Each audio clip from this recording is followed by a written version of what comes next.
ओम नमो भगवते वासुदेवाय श्री कृष्णाय नमो नमः। आप सभी को कृष्ण जन्मोत्सव की हार्दिक शुभकामनाएं। कृष्ण आपके जीवन में प्रेम रूप में बरसें, इसी कामना के साथ हम आज का सत्संग शुरू करते हैं। आज कृष्ण जन्मोत्सव है। कृष्ण जन्मोत्सव पे हमें छुट्टी भी मिली होगी, हम घर में होंगे, तो हम इस पूरी छुट्टी में कुछ ऐसा करें कि हम जो कृष्ण के लिए हमें हर साल छुट्टी मिलती है उसमें आज कुछ ऐसा करें कि उसको जानें। 10 मिनट 20 मिनट उसको जानें। और कईयों ने व्रत भी लिया होगा, बहुत से लोगों ने व्रत लिया होगा। उन सब के लिए ख़ास तौर पे कहूँगा कि व्रत आपने लिया है, जानें ये व्रत क्यों लिया है, इस व्रत से कैसे आपको फल मिलेगा, वो जानें। मैं उसमें सूक्ष्म नज़र आप तक पहुंचाने की,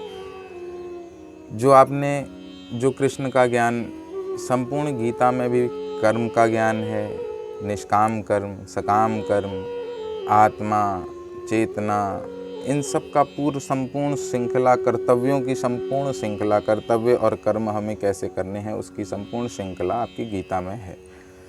किंतु इससे भी श्रेष्ठ एक उपाय है जो गीता में नहीं है, जो कृष्ण के जीवन का सार है, जो उनके मुख पे विराजता है, जो उनके चरित्र में विराजता है। वो हथियार है और वो पूर्ण स्वभाव है प्रेम। आजकल हमारे समाज में इसकी बहुत चर्चा रहती है, लेकिन इसके मर्म पे कोई नहीं पहुंचता। हर छोटी छोटी क्षुद्र चीज़ से हम प्रेम दिखा देते हैं। तो आज इस बारे में हम जानेंगे प्रेम जो कृष्ण ने दिया वो प्रेम क्या है। और वो हथियार एक ऐसा हथियार है, अगर हमने उसको अपना लिया तो हम चाहे कुछ करें ना करें, हम जीवन में उस अंतिम लक्ष्य तक पहुंच जाएंगे, स्वतः अपने आप ही पहुंच जाएंगे। ये वो हथियार है जीवन का। अब प्रेम क्या है, सबसे पहला सवाल उठता है, प्रेम क्या है। प्रेम, कृष्ण ने अपने जीवन में प्रकृति जननी परमेश्वरी श्री राधा रानी से प्यार करा।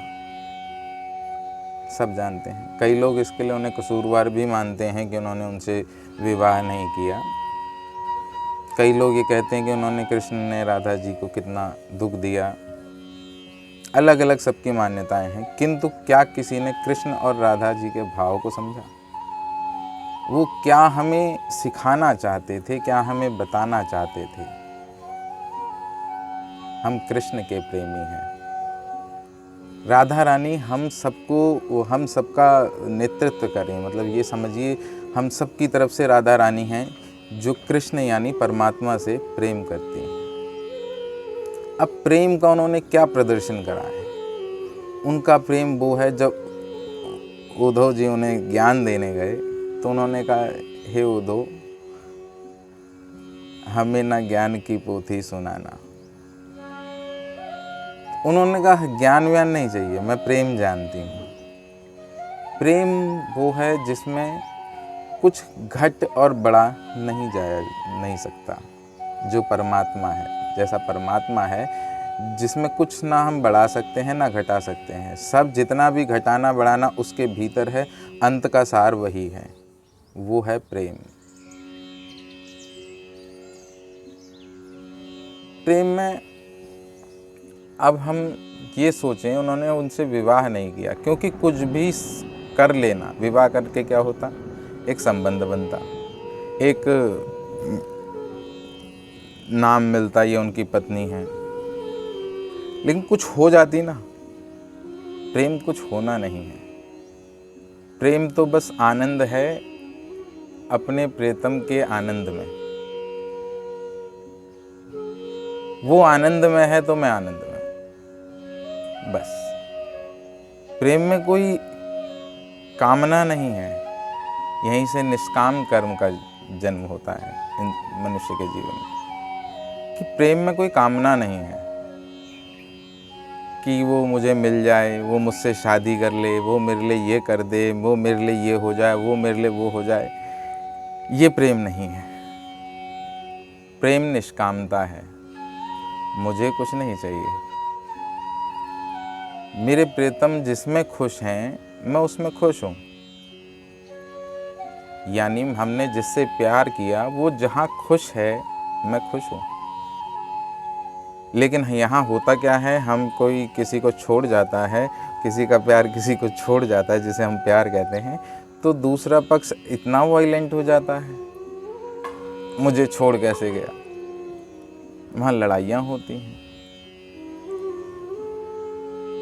ये प्रेम कृष्ण ने नहीं दिया। इसीलिए विवाह एक कर्तव्य है। एक पुरुष एक महिला का एक दूसरे से कर्तव्य का बंधन है। इसीलिए उसे विवाह बंधन कहा कि आज से वो उसके लिए उसके कुछ इसके लिए कर्म हैं और उसके कुछ कर्म उसके लिए हैं, लेकिन दोनों की अपनी यात्रा है। इसमें प्रेम भाव आप ला सकते हैं, ले आए तो इसमें भी वही पाओगे, किंतु इसमें कुछ हो वो नहीं हटेगा।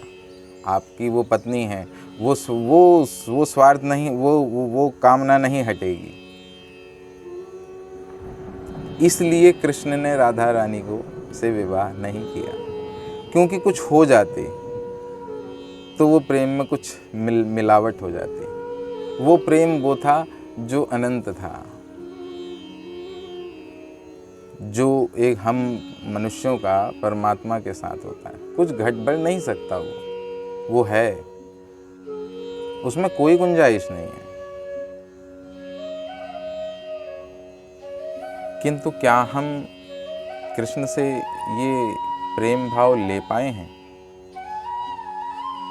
हम घरों में ही लड़े जा रहे हैं, अपनों से ही लड़े जा रहे हैं, और फिर ये भी कहते हैं कि हम प्यार करते हैं, हम इनसे बहुत प्यार करते हैं। और हमने प्यार को ही लड़ने का कारण भी बना दिया कि मैं इससे प्यार करता हूँ ना, इसलिए लड़ता हूँ। वाह जी, ये प्रेम कृष्ण ने नहीं दिया। ये तो कर्तव्य हैं आपके, तो फिर इन्हें कर्तव्य की तरह करिए। कर्तव्य की तरह कैसे करेंगे वो आपको गीता में कृष्ण अर्जुन के माध्यम से बता रहे हैं। अगर प्रेम ही कह रहे हैं तो जो कह रहे हैं कम से कम उसे निभाइए। जो अपनी जिह्वा से आप निकाल रहे हैं उसको जरा निभाइए फिर। नहीं तो उन्हें कर्तव्य जान के करिए, और कर्तव्य कैसे करने हैं उसका सारा ज्ञान गीता में आपके पास है। किंतु प्रेम को दूषित ना करें। ये हमारा समाज जो आज इस स्थिति में पहुंचा है, इसका कारण हमारा प्रेम को दूषित करना ही है।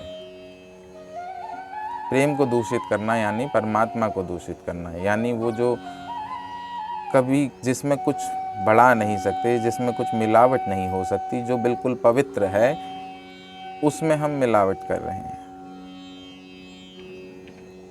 उसका कोई कारण नहीं होता, प्रेम का कोई कारण नहीं है। प्रेम तो है, जैसे परमात्मा का कोई कारण नहीं है, परमात्मा ही सबका कारण है, तो वो है।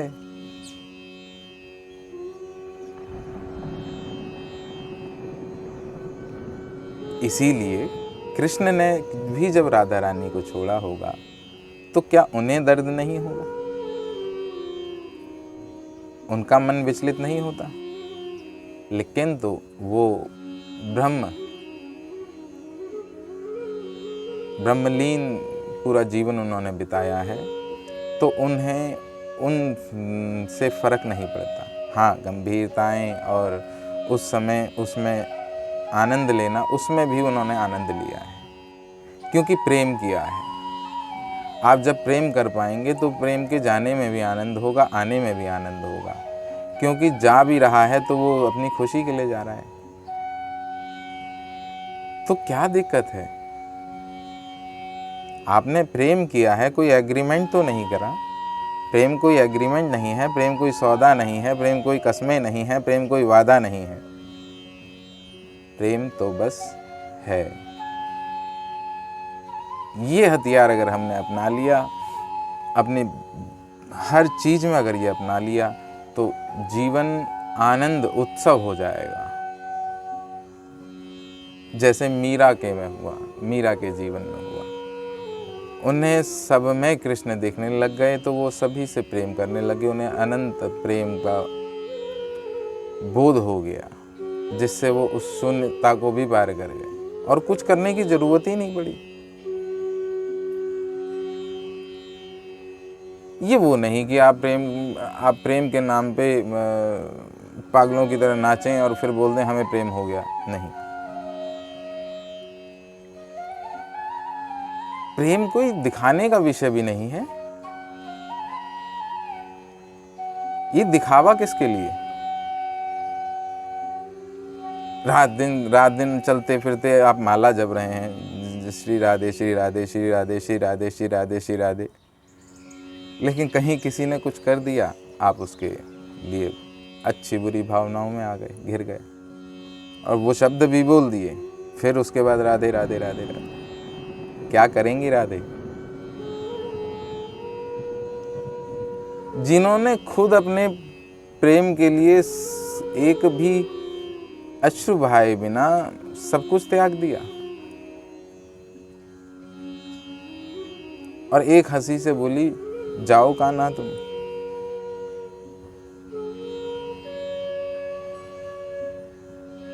हम कहते हैं हम अब जी नहीं, अब ऐसा जमाना नहीं है, ऐसा कर नहीं सकते। क्यों नहीं कर सकते जी?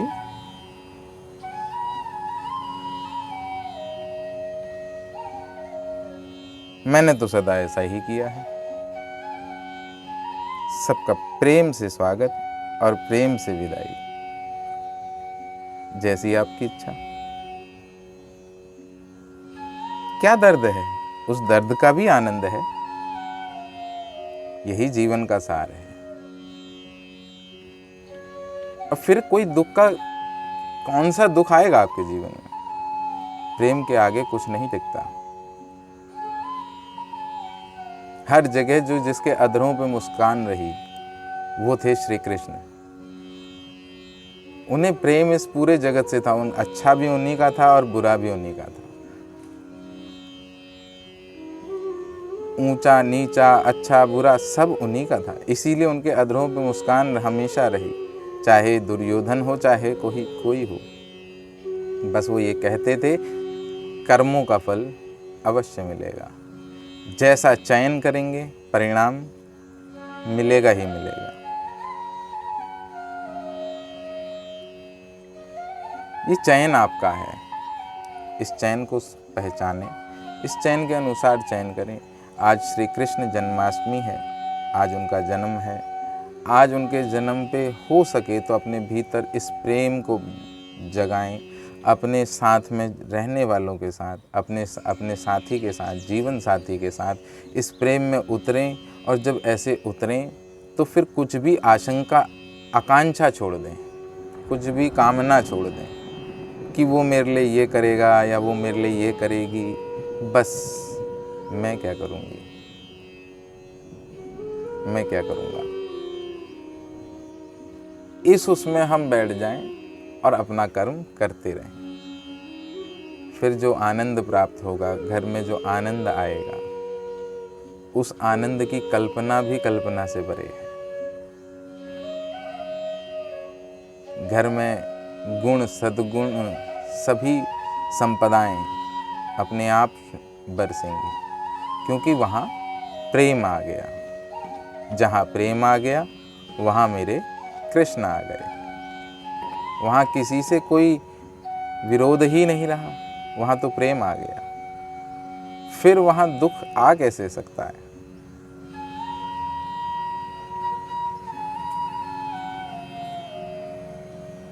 तो इन्हीं शब्दों के साथ आज आप लोगों से विदा लूँगा। कृष्ण के इस प्रेम को अपने जीवन में उतारें और आनंद का अनुभव करके देखें। वो आनंद जीवन के सभी सुखों, सभी दुखों से ऊपर की स्थिति है जिसमें आनंदित होकर आप जीवन जैसे जी रहे हैं वैसा ही चलता रहेगा, लेकिन तो आप आनंदित रहेंगे। इन्हीं शब्दों के साथ जय श्री कृष्ण, हर हर महादेव।